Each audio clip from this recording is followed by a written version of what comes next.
কেমন। আমি জাস্ট এতটুকুই বলবো, আখি তুমি যে সুন্দরবনে গেছিলা, কি কি করছো, কার সাথে কি করছো, প্রত্যেকটার আমার লিঙ্ক আপ আছে। বলেন কি?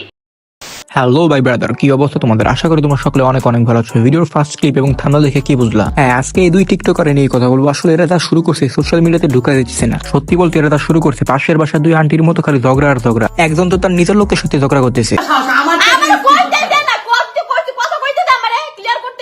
আর একজন তো লিঙ্কের ভয় দেখাইতেছে। তুমি যে সুন্দরবনে গেছিলা, কি কি করছো, কার সাথে কি করছো, প্রত্যেকটার আমার লিঙ্ক আপ আছে। আমার কি বলবো, যাই হোক আমারও ভাই কিছুই বলার না। দুটোই হলো টিকটকার, দুটোই হলো খারাপ। একজন আর একজনের খোঁচা দেয়, আর খোঁচা দেয় কি নিয়ে জানো? এই চুতিয়ে নিয়ে। আমার মধ্যে কি রিলেশন? কি রিলেশনশিপ বলো, তুমি বলো। বলে দাও। হ্যাঁ, আমরা ফ্রেন্ড। কিসের ফ্রেন্ড?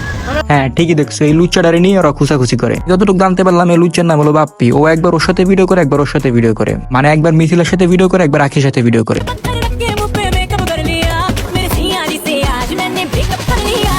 এই যে হলো এক চ্যাপ্টার গেল, আবার 4-5 বছর পর আর একটা চ্যাপ্টার শুরু করলো।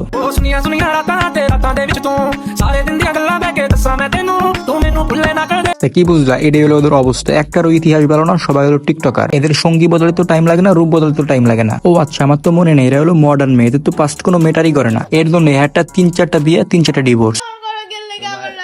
তোমার তো অনেক মিষ্টি। আগেরবারও তুমি কান্দাইছো। আচ্ছা, তোমার মিষ্টি লাগে তুমি। আচ্ছা গাইস, দেখো তো এই মেয়েটাকে চিনতে পারো নাকি? হ্যাঁ, এটাই তোমাদের প্রিয় আখি আপা, যার কিনা ডিভোর্স হয়েছে কয়েকদিন আগে, আবার নতুন লাং ধরছে। হ্যাঁ ঠিকই শুনছো, ঠিকই দেখতেছো, এটাই হলো এদের অবস্থা। এরা হলো টিকটকার। এদেরকে আমার এলাকার ভাষায় বলা হয় ভুস্কি, যারা কিনা কয়েকদিন পর পর লাং বদলায়। এখন আসি মিছিলের কাছে। ও যে খুব ভালো মেয়ে, ধয় তুলসী পাতা, তা কিন্তু না। ও কিন্তু খারাপ আছে। যদিও ভালো হইতো তাহলে এরকম অনলাইনে এসে একটা মেয়ের এইভাবে তার লিঙ্কের ভয় দিত না। ও নিজেও একটা মেয়ে মানুষ, ও জানে কিভাবে একটা মেয়ের সম্মান রক্ষা করতে। জিনিসটা পার্সোনালি হ্যান্ডেল করতে পারতো, দুজনে একসাথে বসে সল্ট আউট করতে পারতো। কিন্তু না, এরা পাকনামি করলো, এরা সবাই জানাই দিল। এখন নিজে তো ট্রল হবে, এবার অন্যরেও ট্রল করবে। আচ্ছা গাইস, আজকের মতো এই পর্যন্ত। আর তোমরা যদি এই বাপ্পি লুচ্চার নিয়ে আর একটা ভিডিও চাও, ওর নিয়ে আমি একটা স্পেসিফিক ভিডিও বানাবো খুব শীঘ্রই। কোনো সমস্যা নেই, তোমরা ওয়েট করতে থাকো।